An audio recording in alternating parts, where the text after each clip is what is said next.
میں درخواست گزار ہوں بحضور اقدس عالی مرتبہ محترم و مکرم مرشد کریم جناب خواجہ شمس الدین عظیمی صاحب مزلہ العالی سے کہ وہ ہمیں اپنے خطاب سے نوازیں اور ہمارے قلب و روح کو منور فرمائیں۔ الشیطان الرجیم، بسم اللہ الرحمن الرحیم۔ الحمد للہ رب العالمین الرحمن الرحیم مالک یوم الدین، ایاک نعبد و ایاک نستعین، اهدنا الصراط المستقیم صراط الذین انعمت علیہم غیر المغضوب علیہم ولا الضالین آمین۔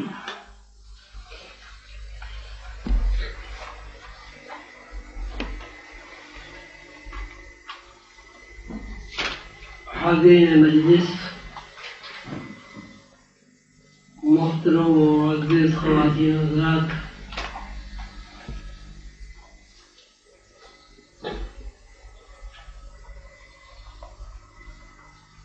آپ کی یہاں حاضری اس بات کا ثبوت ہے کہ ابھی اللہ تعالیٰ کے مشن کو چلانے والے لوگ دنیا میں موجود ہیں۔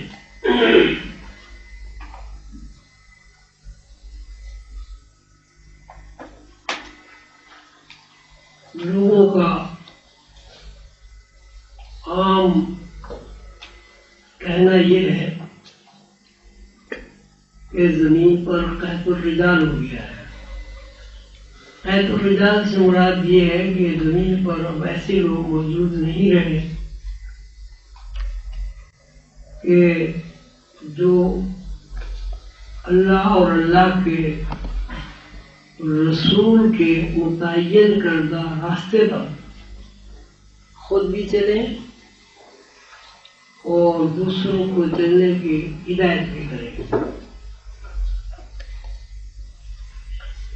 الحمدللہ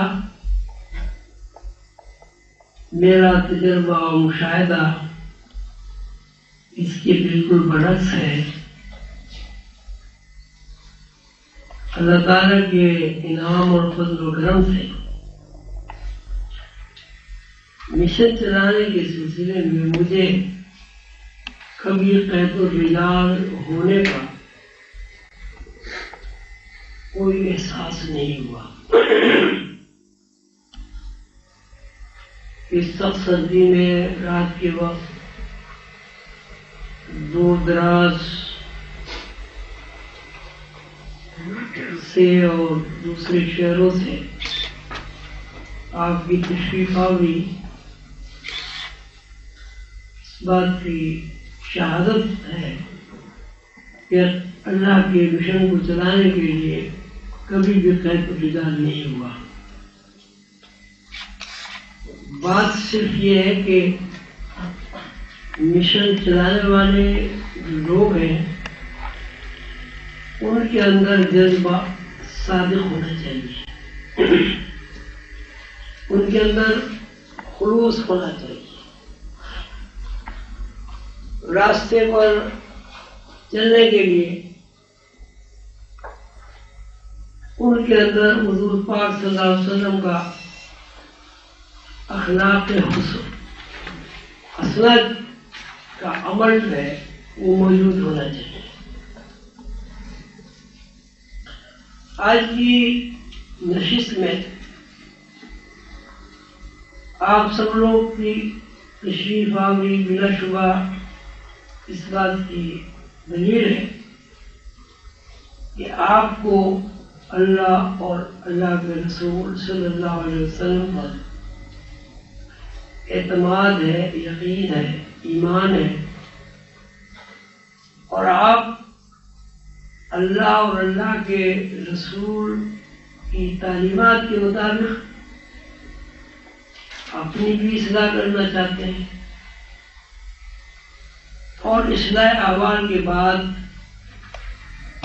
آپ دوسرے لوگوں کے لیے بھی رشد و ہدایت کا ذریعہ بننا چاہتے ہیں، اور یہ بلا شبہ بہت بڑی سعادت ہے جو اللہ تعالیٰ نے آپ کو عطا کی ہے۔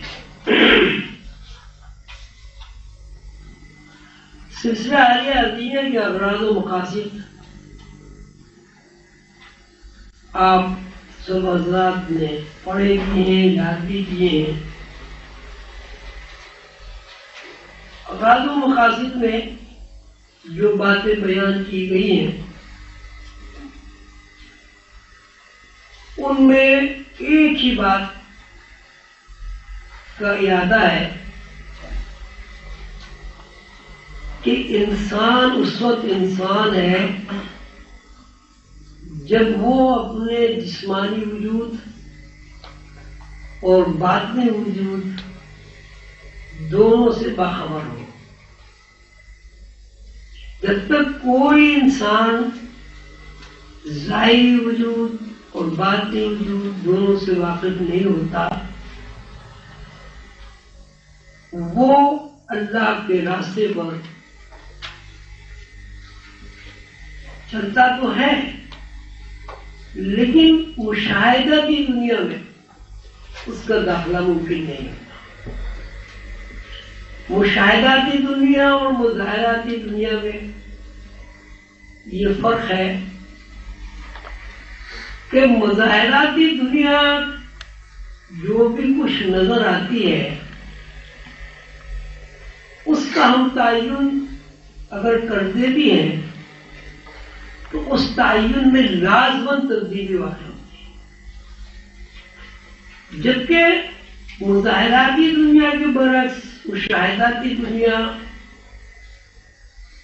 میں جو کچھ ہم دیکھتے ہیں وہ یقینی ہوتا ہے، اس میں رد و بدل نہیں ہوتا۔ آپ نے دیکھا ہوگا کہ ایک اینک ہے، اس اینک پر سفید گلاس لگا ہوا ہے۔ جب ہم آنکھ پر وہ اینک لگاتے ہیں تو ہمیں ہر چیز سفید نظر آتی ہے۔ وہ سفید شیشہ اتار کر جب ہم اس میں نیلا شیشہ لگا دیتے ہیں تو ہمیں ہر چیز نیلی نظر آتی ہے۔ نیلے شیشہ اتار کر اس پہ جب ہم سرخ گلاس لگا دیتے ہیں تو ہمیں ہر چیز سرخ نظر آتی ہے۔ سرخ شیشہ اتار کر ہم اس میں سبز رنگ کا گلاس لگا دیں تو ہمیں ہر چیز ہری نظر آتی ہے۔ اب یہ تعین کس طرح ہو کہ شے کا رنگ اصلی کیا ہے؟ اینک جو کچھ دکھا رہی ہے وہ ایک ہی شے کو مختلف رنگوں میں دکھا رہی ہے۔ اب ایک آدمی نے سفید شیشہ لگایا ہوا ہے، دوسرے آدمی نے نیلا لگایا ہوا ہے، تیسرے نے سرخ لگایا ہوا ہے، چوتھے نے سبز لگایا ہوا ہے۔ یہ چاروں آدمی ایک ہی شے کو مختلف رنگوں میں بیان کرتے ہیں اور یقین کے ساتھ بیان کرتے ہیں۔ سرخ اینک والا آدمی کہتا ہے کہ یہ چیز سرخ ہے، وہ یہ نہیں کہتا سرخ ہوگا، سرخ ہو سکتا ہے۔ نیلے رنگ والا کہتا ہے یہ نیلا ہے، سفید شیشے والا کہتا ہے یہ چیز سفید ہے۔ تو اس کا مطلب ہے کہ آپ کا جو دیکھنا ہے وہ ایک مخصوص زاویہ ہے۔ جس طرح زاویے تبدیل ہوتے رہتے ہیں آپ کا دیکھنا بھی تبدیل ہوتا ہے۔ جب ہر چیز تبدیل ہو گئی تو تعین ممکن نہیں رہا۔ اس کے برعکس جب مشاہداتی دنیا میں ہم دیکھتے ہیں تو وہاں اینک کے اوپر آپ کسی بھی رنگ کا شیشہ لگا لیں چیز اپنے اصل رنگ میں نظر آتی ہے۔ تو مظاہراتی اور مشاہداتی دنیا میں فرق یہ ہے کہ اینک کا شیشہ بدلنے سے مظاہرات تبدیل ہوتے نظر آتے ہیں، تبدیل ہوتے نہیں ہیں، ہمیں نظر آتے ہیں۔ 4 آدمیوں کو مختلف نظر آتے ہیں، لیکن مشاہدہ کی دنیا میں ایسا کوئی عمل نہیں ہے۔ اگر 1 لاکھ آدمی 1 لاکھ اینک کے شیشے بدل کر دیکھیں تو انہیں ایک ہی چیز نظر آئے گی اور سب ایک ہی بات کہیں گے۔ اگر بڑھ کر ہی کوئی چیز ہے تو وہاں ہر چیز بڑھ کر ہی نظر آئے گی۔ اینک کے شیشے کی تبدیلی سے کسی چیز کے تعین میں فرق واقع نہیں ہوتا۔ اب جس طرح مظاہراتی دنیا کو ہم ایک متعین راستہ سمجھتے ہیں، اسی طرح مشاہداتی دنیا بھی ایک متعین راستہ ہے، لیکن مشاہداتی دنیا میں رد و بدل اور تغیر نہیں ہوتا، جبکہ مظاہراتی دنیا میں ہمیشہ رد و بدل اور تغیر ہوتا رہتا ہے۔ اب اس کو ہم یہ بھی کہہ سکتے ہیں کہ انسان کی پیدائش کے بعد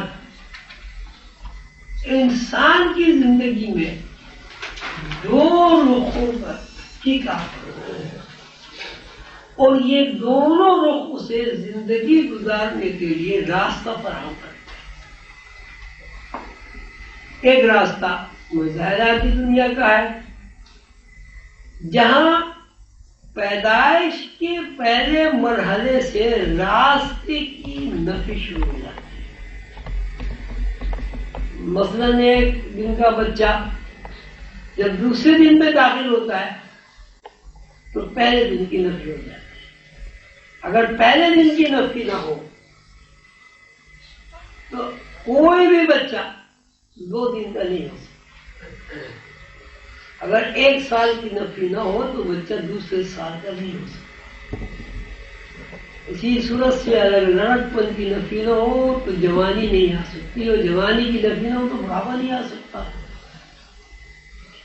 اب ہم مختصر یوں کہیں گے کہ پیدائش کی بعد کی زندگی نفی کے علاوہ کچھ نہیں۔ اس بات اس میں ہے ہی نہیں کہیں۔ اسباب اس سے کہتے ہیں جس کی نفی نہ ہو۔ جب 1 دن کا بچہ 2 دن کا ہوا تو پہلا دن نفی ہو گیا تو دوسرے دن بھی نفی ہو جائے گا۔ دوسرے دن سے وہ تیسرے دن میں داخل ہوا تو تیسرا دن بھی نفی ہو گیا۔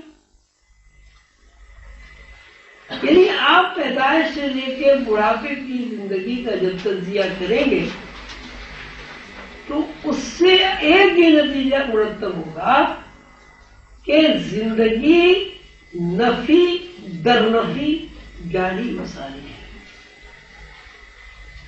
یعنی پیدائش کے بعد کی زندگی جس راستے پر قائم ہے کہ چل رہی ہے، اس راستے کو ہم نفی کے علاوہ کچھ نہیں کہہ سکتے۔ اب اللہ تعالیٰ قرآن پاک میں فرماتے ہیں الحمدللہ رب العالمین، سب تعریفیں اس اللہ کے لیے جو عالمین کا رب ہے، رحمان رحیم ہے۔ اہدنا الصراط المستقیم، اور ہم اس سے دعا کرتے ہیں یا اللہ ہمیں صراط مستقیم پر قائم رہنے کی ہدایت فرما۔ تو اب جب ہم پیدا ہوئے تو اگر صراط مستقیم پیدائش سے مرنے تک کی زندگی کا نام ہے، پھر اللہ سے یہ کہنا کہ اللہ ہمیں سیدھے راستے پر چلنے کی ہدایت دے، یہ بڑی عجیب سی بات ہے۔ اس سے مطلب صراط مستقیم کا مطلب یہ ہے کہ ایسے راستے کی ہدایت عطا فرما جس میں تغیر اور رد و بدل نہیں ہے۔ اور یہ تغیر اور رد و بدل جو ہے وہ مظاہراتی دنیا کی بیس ہے۔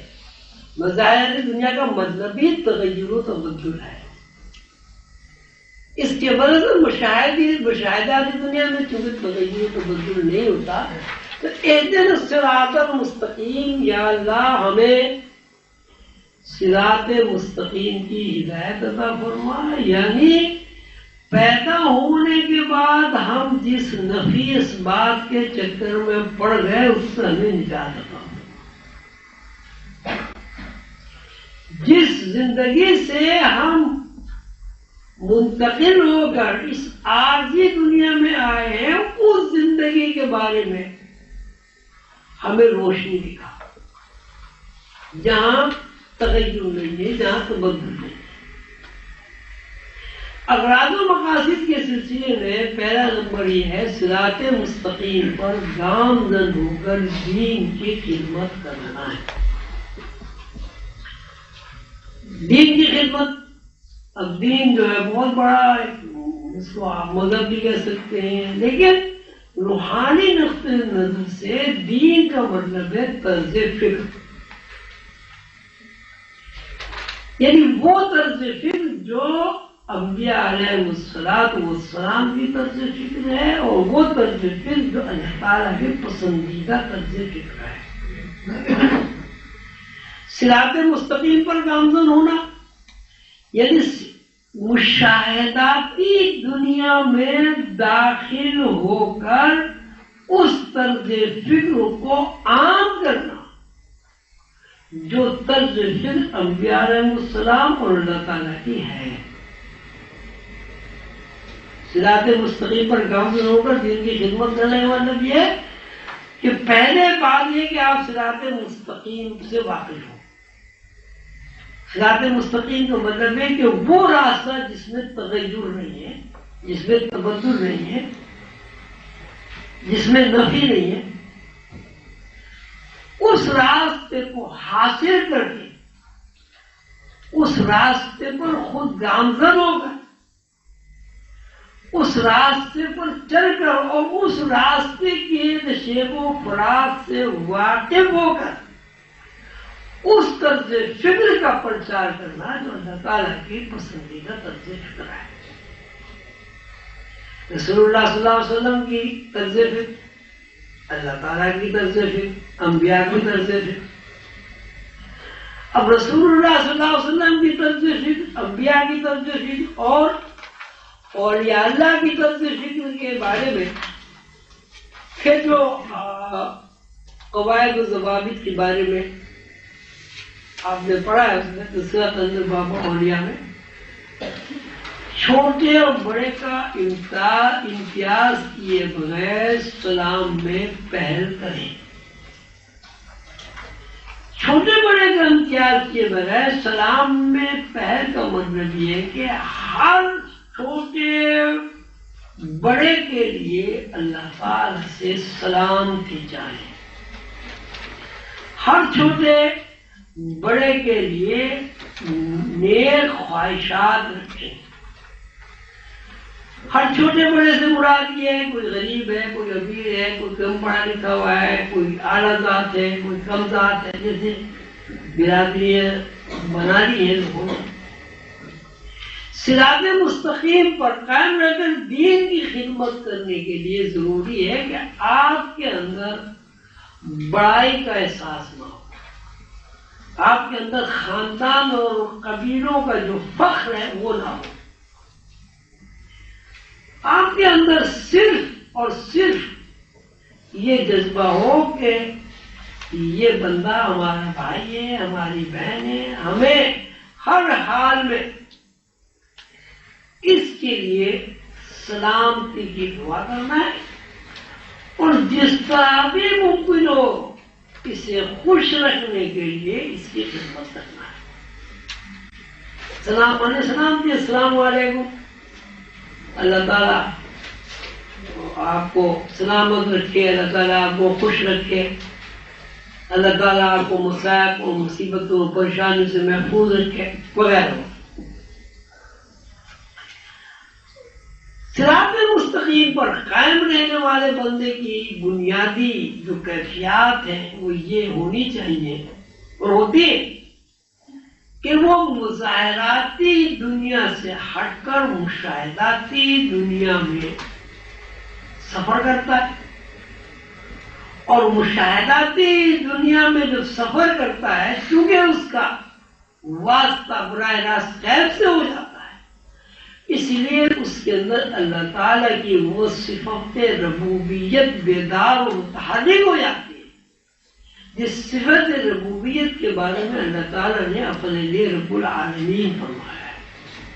رب العالمین، دیکھیے اللہ نے فرمایا عالمین میں شیطان بھی ہے، حیوانات بھی ہے، انسان بھی ہے، اچھے بھی ہیں، برے بھی ہیں، مردی جانور بھی ہیں، خوبصورت جانور بھی ہیں۔ عالمین سے مراد یعنی اللہ تعالیٰ کی ہر مخلوق کا ہر فرد۔ تو جو بندہ صراط مستقیم پر گامزن ہو جاتا ہے وہ اللہ کی مخلوق کے ہر فرد کو دوست رکھتا ہے، اور اللہ کی مخلوق کے ہر فرد کی محبت اس کے دل میں جاگزین ہو جاتی ہے۔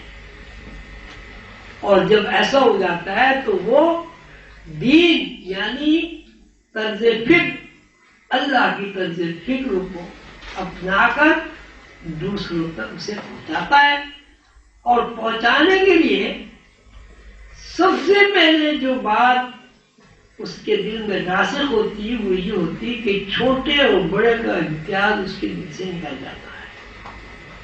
امیر، غریب، غرور، تکبر وغیرہ وغیرہ اس کے ذہن سے نکل جاتا ہے، اور وہ سب کا سلامی بن جاتا ہے، یعنی خود سب سے چھوٹا ہو جاتا ہے اور سب کو اپنا بڑا سمجھتا ہے یا اپنے سے اچھا سمجھتا ہے۔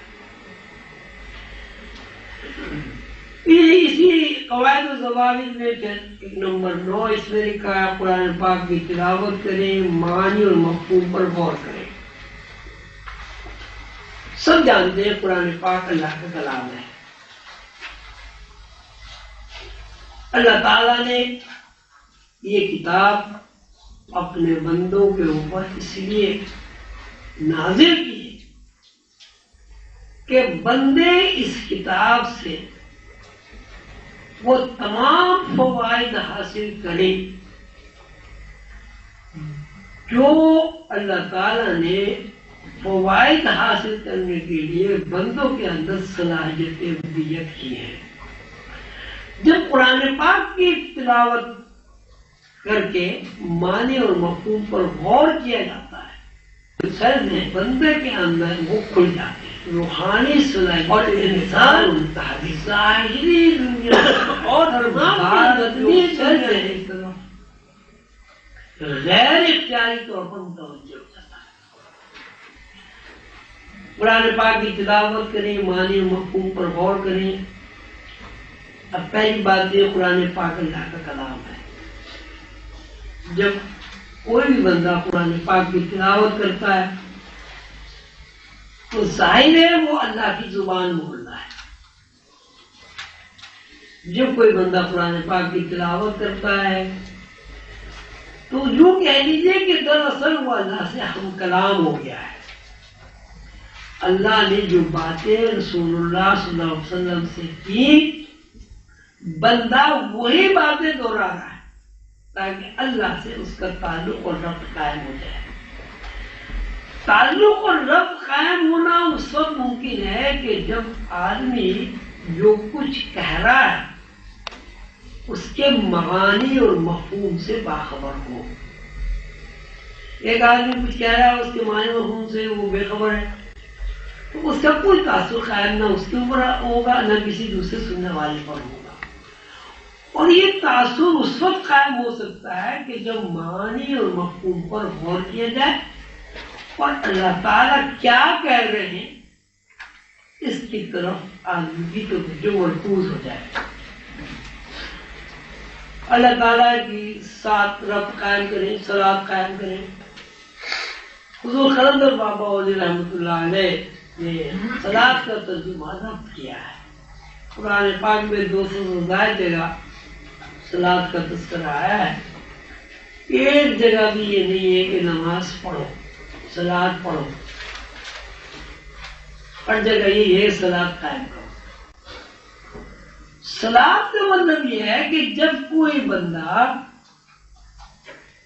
نماز کے لیے کھڑا ہوتا ہے اور ہاتھ اٹھا کر اپنے آپ کو سرنڈر کر دیتا ہے، اللہ اکبر کہہ کے ہر چیز کو چھوٹا کر دیتا ہے اور اللہ کو بڑا مان لیتا ہے، اس کا مطلب یہ ہوا کہ اس نے اللہ کے علاوہ ہر چیز کی نفی کر دی، یعنی اللہ کے ساتھ اس کا رب قائم ہو گیا یا اللہ کے ساتھ اس کی مرکزیت قائم ہو گئی۔ نماز میں اللہ تعالیٰ کے ساتھ رب قائم کرنے کا مطلب یہ ہے کہ نماز میں ایسی یکسوئی حاصل ہو جائے کہ بندے کا ذہن اللہ تعالیٰ کی طرف متوجہ ہو جائے اور اس کو مرتبہ احسان حاصل ہوتا ہے۔ رسول اللہ صلی اللہ علیہ وسلم نے فرمایا مرتبہ احسان یہ ہے کہ بندہ یہ دیکھے، محسوس کرے کہ میں اللہ کو دیکھ رہا ہوں، اور دوسرا درجہ یہ ہے بندہ یہ دیکھے اور محسوس کرے کہ اللہ مجھے دیکھ رہا ہے۔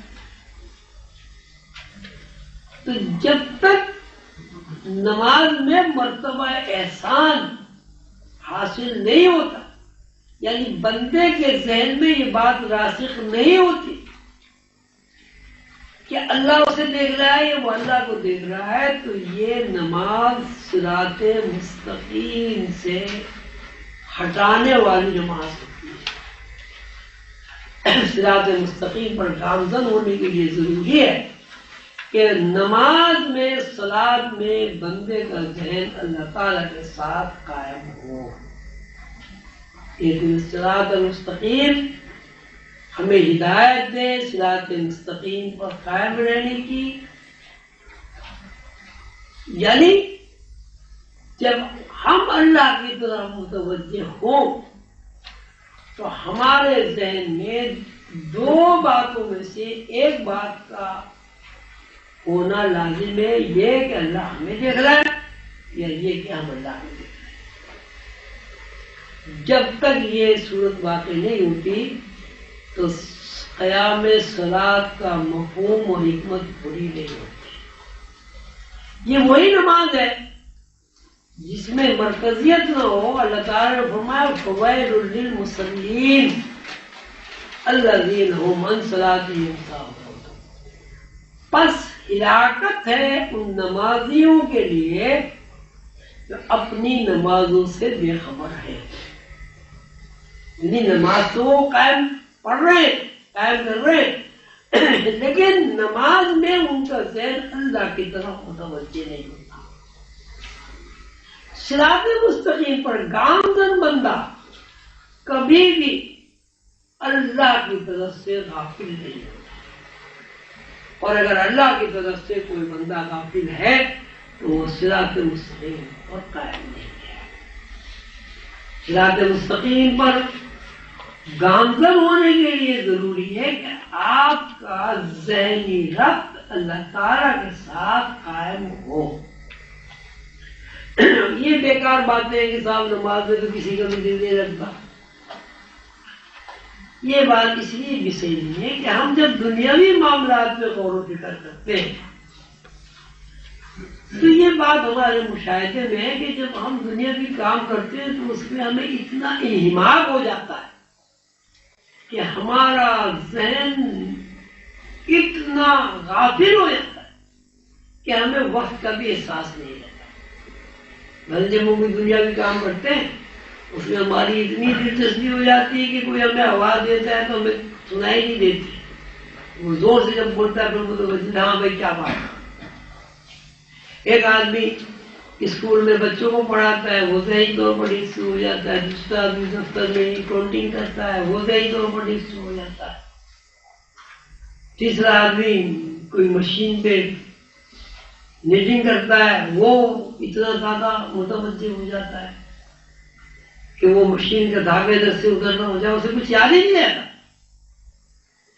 تو کتنی عجیب بات ہے کہ اللہ رب العالمین کے حضور جب ہم کھڑے ہوتے ہیں تو ہمارا ذہن ہر طرف چلا جاتا ہے، اور نہیں جاتا تو اللہ کی طرف نہیں جاتا۔ اس کی وجہ یہ ہے کہ ہم صراط مستقیم پر قائم نہیں ہوئے۔ صراط مستقیم پر قائم ہونے کا مطلب یہ ہے کہ ہمارا ذہنی اعتبار اللہ کے ساتھ قائم ہو جاتا ہے۔ جب تک ذہنی ارتباط اللہ تعالیٰ کے ساتھ قائم نہیں ہوگا تو پھر عام بندے میں اور روحانی بندے میں کوئی فرق نہیں. عام بندے میں اور روحانی بندے میں یہی فرق ہے کہ روحانی بندہ جب چاہے اللہ تعالیٰ کے ساتھ تعلق قائم کر لیتا ہے. بالکل اسی طرح جس طرح دنیا دار آدمی جب چاہے اپنی دنیاوی معاملات میں یکسو ہو جاتا ہے اور دنیاوی معاملات میں یکسو ہو کے وہ دنیا کے سارے کام بحسنوں کو بھی انجام دیتا ہے. 56واں نمبر آپ کا یہ ہے کہ شک کو دل میں جگہ نہ دیں. جس وقت کے دل میں شک کا جاگزی ہوگا خارج کا کبھی نہیں ہو سکتا، اس لیے کہ شک شیطان کا سب سے بڑا ہتھیار ہے جس کے ذریعے وہ آدم کو اپنے مجھ سے دور کر دیتا ہے. شک کے بارے میں اللہ تعالیٰ نے بڑی وضاحت کے ساتھ سورہ بقرہ کی پہلی آیت میں وضاحت کی. الف لام میم ذالک کتاب، یہ کتاب لا ریب نہیں شک فی ہے، اس میں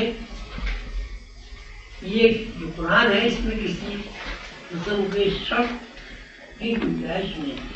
ذالک الکتاب ہدی للمتقین، اور یہ کتاب ان لوگوں کو ہدایت بخشتی ہے جو متقی ہے. کہیں آپ کو قرآن میں ہدی للمنافقین، ہدی للکاذبین، ہدی للکافرین، ہدی للمسلمین کہیں بھی نظر نہیں آئے گا. ہدی للمتقین نظر آئے گا. ایک پہلی بات یہ ہے کہ قرآن کے علوم اس بندے پر کبھی آشکار نہیں ہوتے جس کے دل میں شک. قرآن سے وہ بندہ کبھی استفادہ نہیں کر سکتا جس کے دل میں شک. اس لیے کتاب میں شک ہے نہیں، لا ریب فیہ، اس میں شک ہے نہیں. اور یہ کتاب ان لوگوں کو ہدایت دیتی ہے جن میں شک نہ ہو اور جو متقی ہو. اب آپ غور فرمائیں کہ جس بندے کے دل میں شک نہ ہو کتاب سے ہدایت دیتی ہے. اب شیطان اس بات کو جانتا ہے. شیطان آدم کا ازلی دشمن ہے. شیطان معلم الملکوت تھا. شیطان اس بات کو جانتا ہے کہ اگر کسی بندے کے دل میں سے شک نکل گیا تو وہ لازماً اس کتاب سے ہدایت حاصل کرے. اس لیے شیطان کی پوری کوشش یہ ہوتی ہے کہ انسان کے دل میں زیادہ سے زیادہ شک بھر دیا جائے. یہ وسوسے، پریشان خیالیاں، عدم تحفظ کا احساس، بیماریوں کا خوف، رشتے ناطے کے ٹوٹنے کا خوف، دشمنی کا احساس، یہ سب اس وجہ سے ہے کہ دل میں شک ہے. اگر انسان کے دل سے شک نکل جائے تو وہ وسوسوں سے آزاد ہو جاتا ہے. نفرت و حقارت اس کے اندر سے نکل جاتی ہے. اس کو یہ خیال ہی نہیں آتا کوئی میرا دشمن. وہ عدم تحفظ کے احساس سے بھی آزاد ہو جاتا ہے. تو جس بندے کے دل میں شک ہے وہ اللہ کی کتاب سے ہدایت حاصل نہیں کر سکتا. بنیادی بات یہ ہے کہ انسان کو، خصوصاً سالک کو، روحانی طالب علم کو، طالبہ کو، اور بالخصوص عظیمی بچوں کو اس بات کی پریکٹس کرنی چاہیے کہ ان کے دل میں شک نہ ہو. جب تک شک ہوگا تو کتاب ہدایت نہیں دیتی، اور جب تک کتاب سے آپ کو ہدایت نہیں ملے گی آپ روحانی علوم نہیں سیکھ سکتے. اس لیے قرآن ہی سارا منبع ہے روحانی بنو۔ قدرت متقین یہ کتاب ان لوگوں کو ہدایت بخشتی ہے جن کے دل میں شک نہ ہو اور جو متقی ہو۔ اللہ دینا متقی لوگ کون ہیں؟ خود ہی اللہ تعالیٰ فرماتے ہیں اللہ دینا متقی لوگ کون ہیں؟ یؤمنون بالغیب، جو غیب پر یقین رکھتے ہیں۔ یقین بغیر مشاہدے کے کبھی نہیں ہوتا۔ جب تک دل میں شک ہوگا کوئی بندہ یقین کی دنیا میں داخل نہیں ہو سکتا۔ تو شک کو دل میں جگہ نہ دیں، اس لیے جگہ نہ دیں اگر دل میں شک ہے تو کوئی سالک غیب کی دنیا میں داخل نہیں ہو سکتا، یعنی صراط مستقیم پر گامزن نہیں ہو سکتا۔ اچھا، جب آپ صراط مستقیم پر گامزن نہیں ہوں گے، غیب کی دنیا میں داخل نہیں ہوں گے، تو عارف کیسے ہو سکتے؟ ہم جو لوگ یہاں جمع ہیں، یہ جو بھی ہماری کوشش ہے وہ یہی ہے کہ اللہ تعالیٰ اپنا انعام و اکرام ہمارے اوپر کرے اور ہم غیب کی دنیا میں داخل ہو کر اللہ تعالیٰ کے عارف بن جائیں، یہ مقصد ہے نا۔ لیکن شک ایک ایسی چیز ہے وہ ہمیں غیب کی دنیا کے دروازے میں داخل نہیں ہونے دے گا۔ ممکن ہی نہیں ہے کسی آدمی کے دل میں شک ہو اور وہ غیب کی دنیا کے دروازے سے گزر جائے۔ لہذا بنیادی ضرورت یہ ہے کسی سالک کے لیے کہ وہ اپنے دل سے شک نکال دے، اور اگر وہ شک نکالنے میں کامیاب نہیں ہوتا تو اس کی ساری جدوجہد، ساری ریاضت، سارے اسباب، ساری تعلیم سب بیکار، کوئی فائدہ نہیں ہو۔ یہ اللہ تعالیٰ کا فیصلہ ہے کہ شک والا آدمی جو ہے کی دنیا میں داخل ہے، اور جس بندے کے دل میں شک نہیں ہے وہ مظاہراتی دنیا کو اہمیت نہیں دے گا۔ مظاہر دنیا میں رہتا تو ہے، مظاہراتی دنیا کے جتنے بھی وسائل ہیں انہیں استعمال بھی کرتا ہے، آسائش و آرام کے سامان مہیا ہوتے ہیں، اس سے آرام بھی پاتے ہیں، لیکن مظاہراتی دنیا کو وہ ایک عارضی چیز سمجھتا ہے۔ بالکل اس طرح جیسے اچھی کلاس ریل کے سفر میں آپ ہیں، اب اس میں سو بھی رہے ہیں، ایئر کنڈیشن بھی ہے، کھانے پینے کا سامان بھی آ رہا ہے، سب کچھ ہے، اسٹیشن آیا اتر گئے، آپ نے پرواہ بھی نہیں کی۔ تو وہ دنیا اسی طرح جب کسی آدمی کے دل سے شک نکل جاتا ہے تو اس کے دل میں سے دنیا کی چپک بھی ختم ہو جاتی ہے، اور جب تک بندے کے دل میں شک رہتا ہے وہ دنیا میں ملوث رہتا ہے اور مزید بگڑتا رہتا ہے۔ تو قندر بابا اولیاء فرماتے ہیں کہ دل میں شک کو جگہ نہ دے، کیونکہ جس بندے کے دل میں شک ہوگا وہ صراط مستقیم پر نہیں چل سکتا، اور جو بندہ صراط مستقیم پر نہیں چلتا وہ غیب کی دنیا میں داخل نہیں ہو سکتا، اور جب بندہ غیب کی دنیا میں داخل ہی نہیں ہوگا عارف کیسے ہوگا؟ عارف ہونے کے لیے ضروری ہے کہ اس کو غیب کی دنیا کا پتہ ہو اور غیب کی دنیا میں داخل ہوگا، وہ غیب کے اندر جو عجائبات ہیں ان کا مشاہدہ کرے۔ یہ بات نوٹ کرنے کی ہے کہ شیطان کا سب سے بڑا ہتھیار شک ہے، جو وہ انسان کے اندر وسوسے کے ذریعے ڈالتا ہے، اور اتنے زیادہ وسوسے ڈال دیتا ہے کہ انسان یقین سے دور ہو جاتا ہے، اور جتنا وہ یقین سے دور ہو جاتا ہے اسی مناسبت سے اپنی روحانی صلاحیتوں کو برباد کر دیتا ہے۔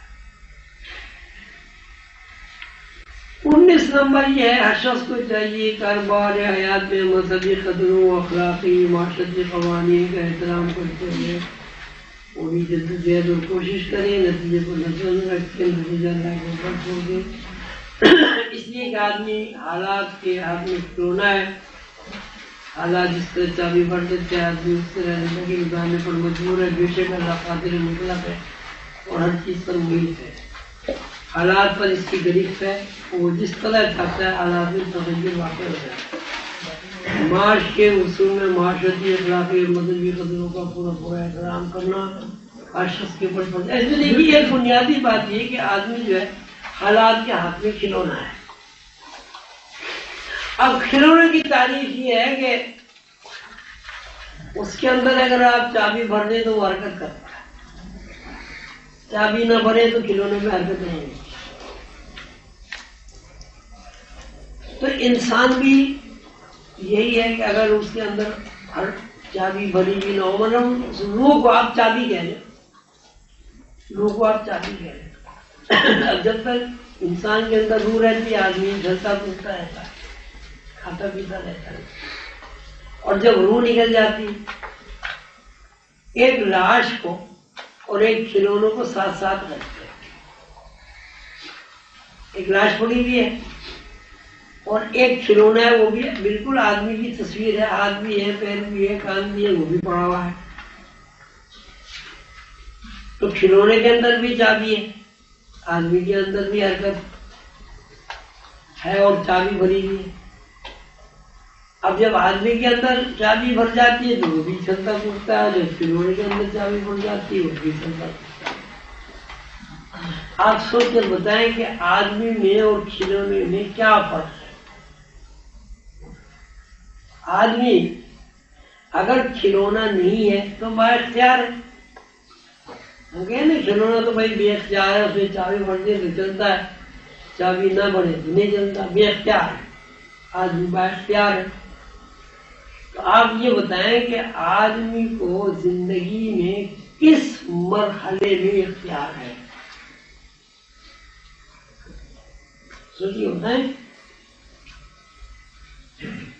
یعنی کھلونے سے آدمی اپنے آپ کو تصویر دے تو اب یہ کہیں نا کہ آدمی تو با اختیار ہے، کھلونا تو بے اختیار ہے، تو آدمی کس مرحلے میں با اختیار ہے؟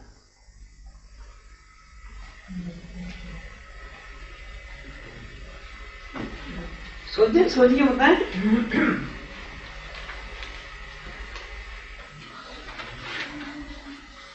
جی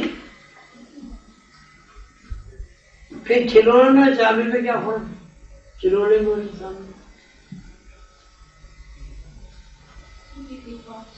جی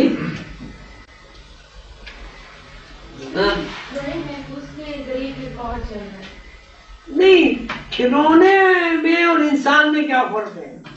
اچھائی اور برائی کے اختیار کرنے میں، اچھائی اور برائی کے۔ اچھا اب وہ روح نکل جائے آپ کی،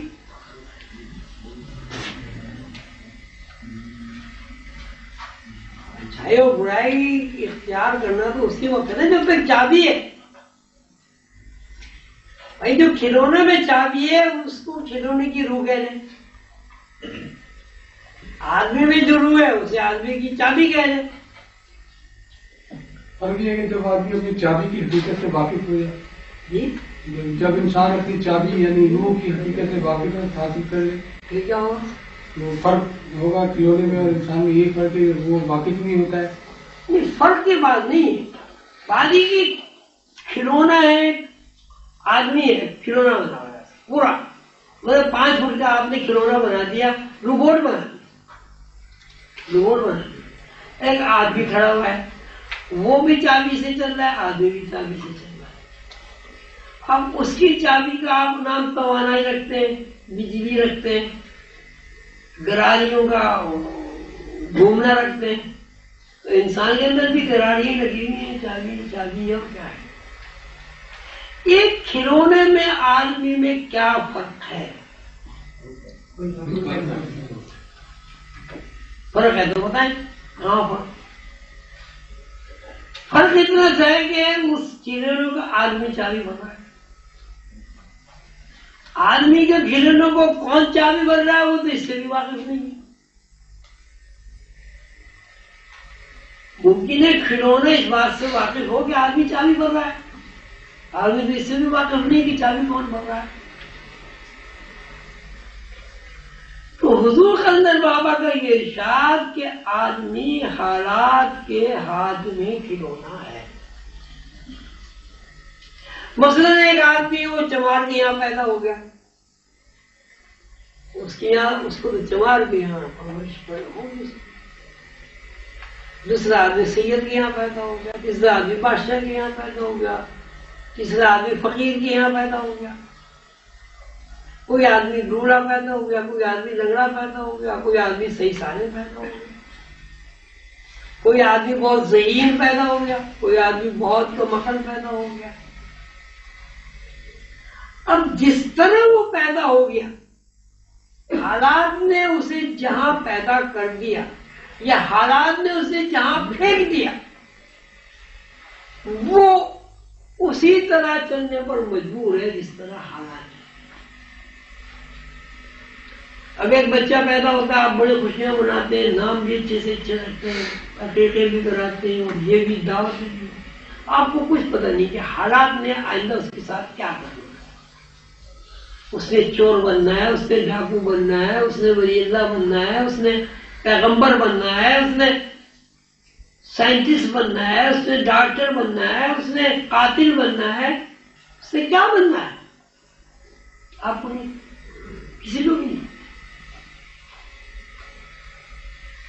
اب آپ دیکھیں نا، بچے پیدا ہوتے ہیں، ہر شخص کی خواہش یہ ہوتی ہے کہ ہمارا بچہ ڈاکٹر بن جائے، انجینئر بن جائے.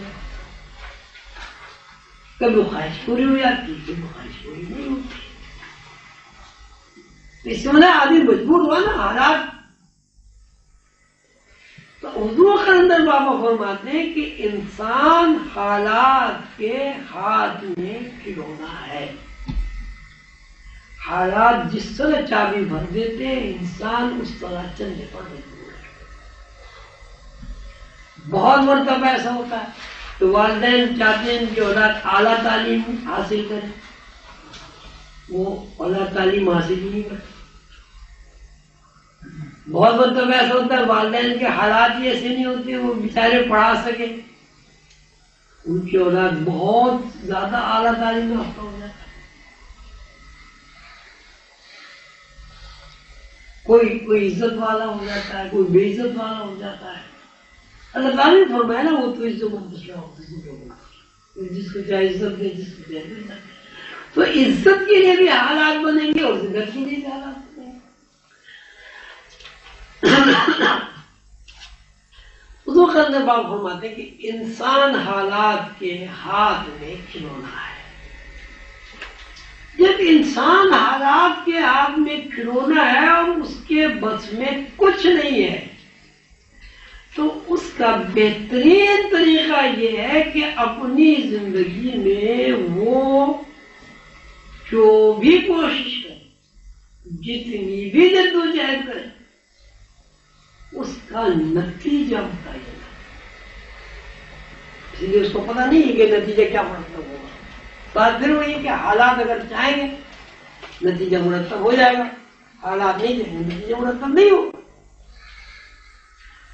تو جب انسان نتائج اللہ کے اوپر چھوڑ دیتا ہے تو اس کا مطلب یہ ہے کہ اس نے ایک فطری عمل کو اپنا لیا ہے. ایک حقیقت سے اس نے جو روحانی کر رہی ہے ساری دنیا، اس سے انحراف کر کے خود کو اللہ تعالیٰ کے اوپر چھوڑ دیا. اب رہ گیا یہ کہ جدوجہد کرنا اور کوشش کرنا. یہ اس لیے ضروری ہے کہ اگر جدوجہد اور کوشش نہیں کی جائے گی تو پھر حالات کے ہاتھ میں جو کھلونا ہے وہ چابی ہی بند ہو جائے گی، حرکت ہی ختم ہو جائے گی. اب یہ بھی ایک اصول ہے کہ اللہ تعالیٰ نے فرمایا کہ ہم کسی کی کوشش کو رائگاں نہیں کرتے. آپ جدوجہد اور کوشش کریں گے اللہ تعالیٰ ایسے حالات آپ کے لیے پیدا کر دیں گے جو آپ کے لیے مفید نتائج مرتب کریں. لیکن مفید نتائج مرتب ہونے کا مطلب یہ نہیں ہے کہ نتیجہ آپ کے ہاتھ ہے. نتیجہ اللہ کے ہاتھ. اللہ تعالیٰ ہر چیز پر قادر مطلق ہے، ہر چیز پر محیط ہے، حالات پر اس کی گرفت ہے. وہ جس طرح چاہتا ہے حالات میں تغیر پیدا کر دیتا ہے. اس لیے انسان کو جدوجہد اور کوشش پوری طرح کرنی چاہیے، لیکن نتیجہ اللہ تعالیٰ کے اوپر چھوڑ دینا چاہیے. جی آپ کوئی صاحب کچھ پوچھ رہے ہیں؟ حضور جب انسان بے بس ہے تو جدوجہد کس طرح کر سکتا ہے؟ نہیں، انسان بے بس نہیں ہے. حالات میں چابی بھری ہوئی ہے بستی کی. حالات میں چابی بھری ہوئی ہے، بے بس تو نہیں ہے. بے بس کہاں ہے؟ حالات نے چابی بھر دی، اور ادھر بھی چل رہا ہے، ادھر بھی چل رہا ہے، ادھر بھی چل رہا ہے، ادھر بھی چل رہا ہے. اگر بے بس ہوتا تو حالات چابی نہ بڑھتے، اس کی حرکت ختم ہوتی.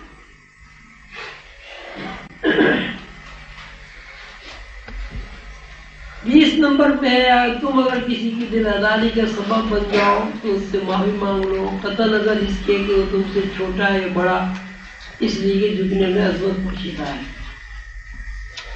اس میں اپنی نفی ہے، اور قرآن پاک کی زبان کے اعتبار سے بھی یہی ہے کہ اللہ تعالیٰ ہمیشہ اس بات کو پسند کرتے ہیں کہ آدمی کے اندر عاجزی اور انکساری ہو. ویسے بھی اگر غور کیا جائے تو انسان اتنا بے بس ہے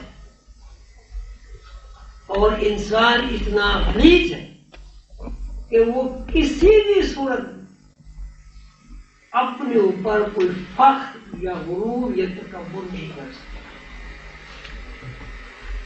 پیدائش کے معاملے میں دیکھ لیں، پیدائش سے لے کے مرنے تک کی جو اس کی اپنی خوراک ہے وہ دیکھ لیں، تعفن کے علاوہ کچھ بھی نہیں.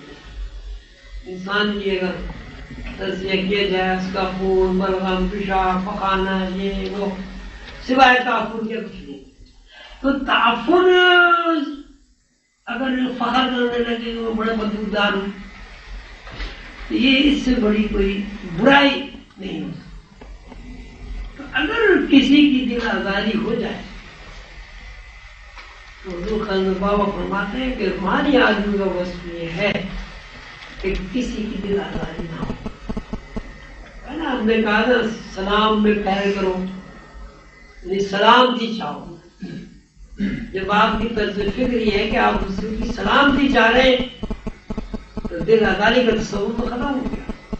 لیکن بشری تقاضوں کے تحت کسی کی دل آزاری ہو جائے تو حضور قندر بابا اولیاء نے یہ اصول بنا دیا ہے کہ اس سے معافی مانگے، اور یہ نہ دیکھا جائے کہ وہ چمار ہے، بنگی ہے، چھوٹا ہے، بڑا ہے، کوئی بھی ہے. ہمیں اپنی غلطی کا چونکہ احساس ہو گیا ہے، اب غلطی کا احساس معافی کے بغیر پورا نہیں. غلطی کا جو غلطی کا کیا کہتے ہیں ازالہ، غلطی کا ازالت ہے، معافی کے بغیر نہیں. اور اس لیے کہ جھکنے میں عظمت پوشیدہ ہے. اب دیکھیں، اب اللہ تعالیٰ نے 2 واقعے قرآن پاک میں بیان کیے ہیں. ایک شیطان کا واقعہ بیان کیا ہے، ایک آدم کا واقعہ بیان کیا. شیطان نے بھی اللہ تعالیٰ کی سامجت کی، اللہ تعالیٰ کی نافرمانی کی، اللہ تعالیٰ کا کہنا نہیں مانا. یہی غلطی حضرت آدم سے بھی ہوئی. غلطی تو ہوئی، سیر صحیح لیکن غلطی تو ہوئی جنت میں. تو شیطان سے جب اللہ تعالیٰ نے فرمایا کہ تو نے ہمارا کہا کیوں نہیں مانا، تو شیطان نے کہا کہ آپ نے مجھے اغوا کر دیا. آپ نے مجھے صراط مستقیم سے بھٹکا دیا. آپ خود یہ چاہتے تھے کہ میں ایسا کروں اور آپ مجھ سے پوچھ رہے ہیں کہ میں نے ایسا کیوں کیا. یعنی اس سے شیطان نے مزوری کی, کبر کیا, زیادتی کی. یہی بات اللہ تعالیٰ نے آدم سے بھی کہی کہ ہم نے تجھے منع کیا تھا کہ شجر ممنوع کے قریب سے جانا, تو کیوں گیا؟ کیونکہ آدم جو ہے شیطان سے زیادہ عالم ہے. آدم کے پاس وہ علوم ہے جو کائنات میں فرشتوں کے پاس بھی نہیں ہے. آدم بھی یہ بات کہہ سکتے تھے کہ اللہ تعالیٰ آپ ایسی چاہتے تھے کہ میں شجر ممنوع کے قریب جاؤں تاکہ تیری دنیا میں رونق ہو. اور اللہ تعالیٰ تمہیں تو خود ہی فرما دیا تھا فی الارض خلیفہ کہ میں زمین میں نائب اور خلیفہ بنانے والا ہوں. تو جب میں زمین پہ جاؤں گا نہیں تو نائب اور خلیفہ کیسے بنوں گا؟ یہ بات نہیں. آدم جھک گئے. حاضری اور انکساری کے ساتھ آدم نے کہا کہ اے میرے رب, اے ہمارے رب, میں نے اپنے پر ظلم کیا, آپ مجھے معاف کر. ربنا ظلمنا انفسنا وان لم تغفر لنا وترحمنا لنكونن من الخاسرین. دیکھیے آدم جھک گیا. اس جھکنے میں آدم کو فضیلت عطا ہوئی اور اس فضیلت کی بنیاد پر آدم کی اولاد میں 1,24,000 پیغمبر محمد ہوئے. جھکنے میں عظمت ہے, یہ عظمت ہے. شیطان اکڑ گیا, یہ کہے کہ یہ نہیں کریں گے. تو حضور صلی اللہ علیہ وسلم فرماتے ہیں کہ معافی مانگ لو, معافی تلافی کرو اگر کسی سے دل آزاری ہو, اس لیے کہ جھکنے میں عظمت ہے, پوشیدہ عظمت پوشیدہ ہے. تمہیں کسی کی ذات سے تکلیف پہنچ جائے تو اس سے بنا توقف معاف کر دو, اس لیے کہ انتقام بجائے خود ایک صوبت ہے. انتقام کا جذبہ اعصاب کو مطمئن کر دیتا ہے. کسی کی ذات سے آپ کو تکلیف پہنچ جاتی ہے, اب تکلیف تو پہنچ گئی, اب آپ وہ اکڑ رہے ہیں, انتقام کی جذبات میں آپ مشتعل ہو رہے ہیں. انتقام ابھی نہیں لیا, اب خام خواہ آپ اپنے آپ کو گلا رہے ہیں. اس سے یہ بہتر نہیں کہ بھائی جب اس نے آپ کو کچھ کہا, آپ کو برا لگا, ہوگا بھائی معاف کرو, ہو جانے اللہ نے, کم از کم آپ انتقام کی آگ سے بچ گئے. اگر کسی سے آپ کی دل آزاری ہو جائے تو آپ اس سے انتقام نہ لیں, اسے معاف کر دیں. اور یہ رسول اللہ صلی اللہ علیہ وسلم کی تعلیمات بھی ہیں. رسول اللہ صلی اللہ علیہ وسلم کو قریش مکہ نے کس قدر تکلیفیں دی, کتنی اذیتیں دی, حضور نے سب کو معاف کر دیا. حضور نے تو کسی کے لیے بددعا بھی نہیں کی. اب چونکہ ہم حضور کی امتی ہیں اور ہمارے اوپر حضور پاک صلی اللہ علیہ وسلم کا مشن چلانے کی ذمہ داری ہے, اس لیے ہمارے اوپر یہ فرض ہے کہ ہم رسول اللہ صلی اللہ علیہ وسلم کی تعلیمات پر عمل کرتے ہوئے وہ تمام قدریں اپنائیں جو حضور نے مشن چلانے کے لیے اپنائی ہیں. حضور نے سب کو معاف کیا کیونکہ ہمارے اوپر یہ ذمہ داری ہے, اور ہم بلا شبہ بڑے سید لوگ ہیں. اللہ تعالیٰ نے ہمیں حضور پاک صلی اللہ علیہ وسلم کا مشن چلانے کے لیے منتخب کیا ہے, اس لیے ہماری ذمہ داری ہے کہ حضور پاک صلی اللہ علیہ وسلم کے اسوہ حسنہ پر ہم عمل کریں, اور جو کچھ رسول اللہ نے مشن چلانے کے سلسلے میں روایات قائم کی, مثالیں قائم کی ہیں, ہم ان روایات پر عمل پیرا. اور وہ یہ ہے کہ رسول اللہ صلی اللہ علیہ وسلم نے کبھی کسی سے انتقام نہیں کیا اور ہمیشہ لوگوں کو معاف کیا. 22 نمبر پہ جو غصے کی آگ پیدا غصہ کرنے والے جو خود میں احتاج پیدا کرتی ہے, اور اس کے اعصاب متاثر ہو کر اپنی انرجی ضائع کر دیتے ہیں. یاد رکھیے شمع پہلے خود جلتی ہے اور جب اپنے ہستی کا ایک لمحہ آپ کی نظر کر کے خود کو فنا کر دیتی ہے تو اسی سار سے متاثر ہو کر پروانہ شمع پر نثار ہو جاتے ہیں. غصے کے بارے میں تو میڈیکل سائنس بھی یہ کہتی ہے کہ غصے سے اعصاب مطمئن ہو جاتے ہیں. جب آدمی غصے میں ہوتا ہے تو ہائی بلڈ پریشر ہو جاتا ہے، کان گرم ہو جاتے ہیں، منہ سرخ ہو جاتا ہے، آنکھوں سے پانی آنے لگتا ہے، منہ میں سے جھاگ نکلنے شروع ہو جاتے ہیں، اور غصے میں اسے پتہ ہی نہیں رہتا میں کیا رہا ہوں. بہت ساری باتیں ایسی ہوتی ہیں غصے میں ایسی نکل جاتی ہیں، بعد میں وہ پچھتاتا رہتا ہے کہ میں نے کیا کیا، مجھے ایسا نہیں کہنا چاہیے. پھر اللہ تعالیٰ قرآن پاک میں فرمایا وَالْكَاظِمِينَ الْغَيْظَ وَالْعَافِينَ عَنِ النَّاسِ وَاللَّهُ يُحِبُّ الْمُحْسِنِينَ. جو لوگ غصہ کرتے ہیں اور غصے کو ختم نہیں کر دیتے، اللہ ایسے لوگوں سے محبت نہیں. سب سے بڑی اس میں جو تکلیف ہے وہ یہ ہے غصہ کرنے والا اللہ کی محبت سے محروم ہو جاتا ہے. وَالْعَافِينَ عَنِ النَّاسِ وَاللَّهُ يُحِبُّ الْمُحْسِنِينَ. جو غصہ نہیں کرتے اور لوگوں کو معاف کر دیتے، اللہ تعالیٰ ایسے لوگوں سے محبت کرتا ہے.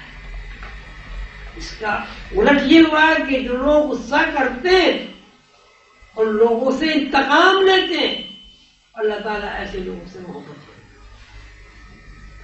اب آپ غور کریں کہ آپ انتقام میں غصے میں بیٹھے ہوئے ہیں، اس کا کچھ بگاڑا بھی نہیں سکتے. آپ اپنے اعصاب بھی آپ کے مضمر ہو رہے ہیں، ہائی بلڈ پریشر بھی آپ کو ہو رہا ہے، دماغ بھی آپ کا دکھ رہا ہے، اور سب سے بڑی بدبختی یہ کہ اللہ کی محبت سے محروم بھی ہو رہے ہیں. تو حضور کلندر بابا اولیاء رحمۃ اللہ علیہ فرماتے ہیں کہ غصہ نہیں کرنا، لوگوں کو معاف کرنا. اب غصے میں آدمی جلتا ہے.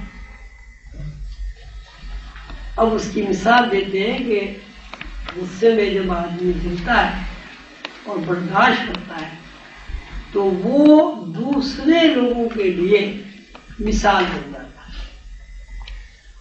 وہ اس طرح کے شمع جب جلتی ہے اور اس کا پورا جسم پگھلتا رہتا ہے تو شمع کے جلنے پر اور جسم کے پگھلنے پر پروانے اس کے اوپر نثار ہوتے ہیں اور اس کے ارد گرد چکر لگا کر وہی ختم ہو جاتا ہے.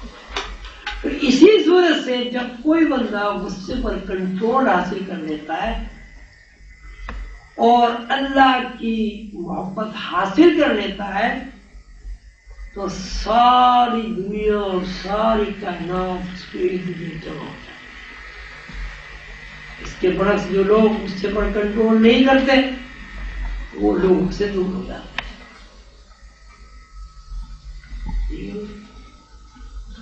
اس پہ ایک کچھ روشنی آپ فرمائیے، روحانی مشن جو ہے اس پہ ترقی چاہیے. روحانی مشن جو ہے صراط مستقیم پر خود قائم رہ کر دوسروں کو سیدھے راستے پر چلانا، یعنی مظاہراتی دنیا میں رہتے ہوئے مشاہداتی دنیا میں داخل ہونا اور لوگوں کو مظاہراتی دنیا میں رہتے ہوئے مشاہداتی دنیا سے باخبر کرنا. یہ ہمارا مشن ہے اور یہی صراط مستقیم. اگر کوئی آدمی مظاہراتی دنیا سے نکل کر مشاہداتی دنیا میں داخل نہیں ہوا وہ صراط مستقیم پر قائم ہے. آپ دوستوں کو مشاہدے کا ایک سوال کرنا.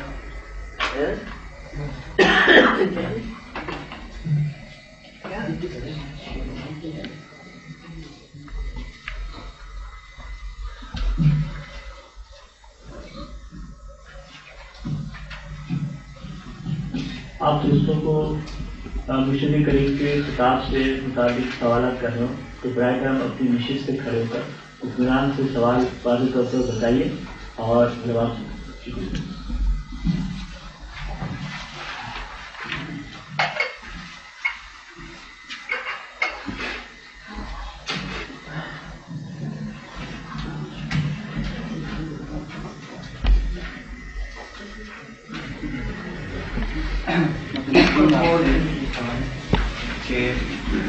جب آپ قرآن کی تلاوت کریں گے اور معنی و مفہوم پر غور کریں گے کو دل میں جگہ نہ دیں. تو ظاہر ہے آپ کا ذہن حیثیت ایک طالب علم ایک طالب غیر کی دنیا کی ہم ایسی کیا پریکٹس کریں یا کیا ایسا طریقے قرآن کریں کی تلاوت کے بعد کیا معنی ایسی اور پریکٹس کریں یا کیا ایسا طریقہ کار اختیار کریں جس سے اور ہم اس میں اللہ تعالیٰ ہوں گے، سے نکل کر یقین میں نہ فرشتے ہوں گے، تخلیق کائنات سے متعلق بہت ساری باتیں ہوں گی. اس میں ایک آپ نے جب قرآن کی تلاوت کریں، جب آپ غور و فکر کریں گے تو آپ کا ذہن فضولیات سے آزاد ہوگا، غیر فطری باتوں سے آپ خود بخود دور ہو جائیں گے. اور جیسے جیسے آپ فطرت کے قریب چلے جائیں گے، فطرت کا مشاہدہ ہوگا، آپ کے اندر یقین کا پیٹرن بنتا چلا جائے گا. دوسری بات یہ مرشد کریم کی زندگی کے بارے میں غور و فکر کریں، ان کی عادات و اطوار کو دیکھیں، اس کے اندر جذب ہونے کی کوشش کریں. پھر یہ جو کچھ وہ کہہ رہا ہے، اس کی تقریریں تحریریں انہیں پڑھیں. یہ مشق جو ہے ایک دن آپ کو یقین کے اس پیٹرن میں داخل کر دے گی جہاں شک کی کوئی گنجائش نہیں رہتی. لیکن یہ اتنا آسان بھی نہیں ہے کہ شک کو آپ نے سوچا نکل گیا، اس لیے کہ بات وہی ہے کہ شیطان جو ہے ایسے لوگوں کو زیادہ گھیرتا ہے جو شک کی دنیا سے نکلنے کی کوشش کرتے ہیں. اس لیے اگر کوئی بندہ شک کی دنیا سے نکل جاتا ہے تو وہ شیطان کے پھر کبھی ہاتھ نہیں آتے. اگر شیطان کسی ایک آدمی پہ اپنا تصرف کرتا ہے ایک منٹ کے لیے، ایسے لوگوں پر تصرف کرتا ہے وہ گھنٹوں کے لیے جو شک کی دنیا سے نکلنا چاہتے ہیں. اور شیطان کا بھی مقابلہ کرنا ہے. پھر یہ اللہ تعالیٰ کے معاملات ہیں، ان میں یہ بھی دیکھنا ہے. مثلاً ایک آدمی کو شک ہوتا ہے کہ میرا ایکسیڈنٹ ہو جائے گا. ایک دفعہ ایکسیڈنٹ نہیں ہوا، 2 دفعہ نہیں ہوا، 10 دفعہ نہیں ہوا، 20 دفعہ نہیں ہوا. اب اسے کہنا چاہیے لا حول ولا قوت، تو بھائی 10 دفعہ جب ایکسیڈنٹ نہیں ہوا تو 11 دفعے کہاں ہو؟ وہ لاہور نہیں پڑتا. 10 دفعے جب اس کے ذہن میں آتا ہے ایکسیڈنٹ ہوگا، وہ اور یقین کا پیٹرن اس کے اندر بن جاتا ہے اور وہ ڈرنے لگتا ہے، گھر سے پانے لگتا ہے. حالانکہ جب اس نے یہ دیکھ لیا 1 دفعہ 2 دفعہ 10 دفعہ بھائی ایکسیڈنٹ نہیں ہوا، اس خیال کو چھوڑ دیں. یہ بھی آدمی کو دیکھنا چاہیے کہ جس ماحول میں وہ رہ رہا ہے، اس ماحول میں جو خیالات اسے آ رہے ہیں پیدل پہ، کیا اس پہ عمل ہوا ہے؟ جب اس پہ عمل نہیں ہوا، اب اس خیال کو اسے چھوڑ دیں. شک سے نکلنا کے لیے یہ بھی ضروری ہے کہ ماحول صاف ستھرا ہو. اب آپ یہ کہیں کہ صاحب ایک ماحول میں بدبو ہے، سڑان ہے، کیچڑ ہے، تعفن ہے، ہم اس تعفن سے کیچڑ سے کیسے نجات حاصل کریں؟ اب یہ اس کی 2 صورتیں ہوں گی، یا تو یہ کہا جائے وہ اس کیچڑ تعفن کو صاف کر دو یا اس ماحول کو چھوڑ. اب پورے علاقے میں ہی تعفن بھرا ہوا ہے تو آپ کے بس کا تو صاف کرنا نہیں ہے. اب اس کا یہی طریقہ ہے کہ آپ اس ماحول سے خود کو آزاد کریں. اب ماحول سے آزاد ہونے کا یہ مطلب بھی نہیں بیوی بچوں کو چھوڑ کے جنگل میں جا پڑے، ماں باپ کو چھوڑ۔ اب اس کا طریقہ یہ ہے کہ اس ماحول میں جو باتیں یا عادات و اطوار ہیں ان میں کم سے کم دلچسپی ہے، اپنے ذہن کو دوسری طرف مصروف رکھیں۔ مطلب آپ اپنی دنیا میں مگن ہو گئے، وہ اپنی دنیا میں مگن ہے، آپ اپنی دنیا میں۔ حضور پاک نے فرمایا لکم دینکم ولی دین، تمہارا دین تمہارے ساتھ میرا دین ہے۔ اب یہ تو ممکن نہیں ہے کہ اگر آپ پورے ماحول کو بدل دیں، پورے علاقے کی صفائی کر دیں، اپنے گھر کی صفائی کر لے گا آدمی۔ اچھا اپنے گھر کی بھی صفائی جب کر لے گا جب گھر کے لوگ معاون ہوں۔ اب ایک آدمی صفائی پسند نہیں، گھر کے 10 آدمی جو کوڑا پھیلانے والے ہیں، ایک آدمی کب تک صفائی کرے؟ اب اس کا یہی طریقہ ہے، یا تو ماحول بدل دے یا اس ماحول سے نظریں ہٹا دیں جو کچھ ہو رہا ہے، اور اپنے ماحول میں آپ مگن ہو جائیں، اپنی مصروفیات اس قسم کی بنائیں کہ آپ کو فرصت ہی نہ ملے۔ بڑا مشہور واقعہ ہے، حضرت رابعہ بصری سے کسی نے پوچھا کہ آپ نے شادی نہیں کی؟ میں نہیں کی۔ انہوں نے آپ کو شیطان سے ڈر نہیں لگتا؟ انہوں نے فرمایا مجھے تو رحمانی سے فرصت نہیں، رحمان سے فرصت ہو تو شیطان کی طرف رہ جائے۔ تو اب اپنے ماحول میں بھی آپ کو دیکھنا ہے، اپنی ذاتی مصروفیات کو بھی دیکھنا ہے، اپنی خاندانی روایات کو بھی سامنے رکھنا ہے۔ جو چیزیں شک ختم کرنے میں مانے ہوں ان سے آپ دور ہوتے چلے، اور جو چیزیں یقین مستحکم کرنے کی ہوں انہیں اپناتے چلے جائیں۔ اللہ تعالیٰ مدد کرے گا، آپ کی محنت قبول کرے گا، آپ کامیاب ہوں گے۔ یہ شجر ممنوع جی شجر ممنوع شک شک شک شجر ممنوع شجر۔ جی جب انسان حالات کے ہاتھ میں کھلونا ہے تو حساب کتاب کیا معنی رکھتا ہے؟ کیا یہ نیت پہ ڈیپینڈ کرتا ہے؟ نہیں، اگر انسان کو یہ پتہ چل جائے کہ میں حالات کے ہاتھ میں کھلونا ہوں تو وہ حساب کتاب کی بات دوسری ہو جائے۔ ابا جی آپ یہ بتائیے کہ ہم شک کو کس طرح ڈیفائن کریں گے؟ کیا چیز شک کیا چیز ہے؟ جی شک اور یقین میں ہم کس طرح ڈیفرینشیٹ کریں گے؟ فرق کیا ہوگا شک اور یقین میں؟ یہ دو چیزیں ہمارے سامنے ہیں، ہم کہہ سکیں گے یہ حضور کے اندر بابا نے فرمایا کہ ضمیر نور باطن ہے۔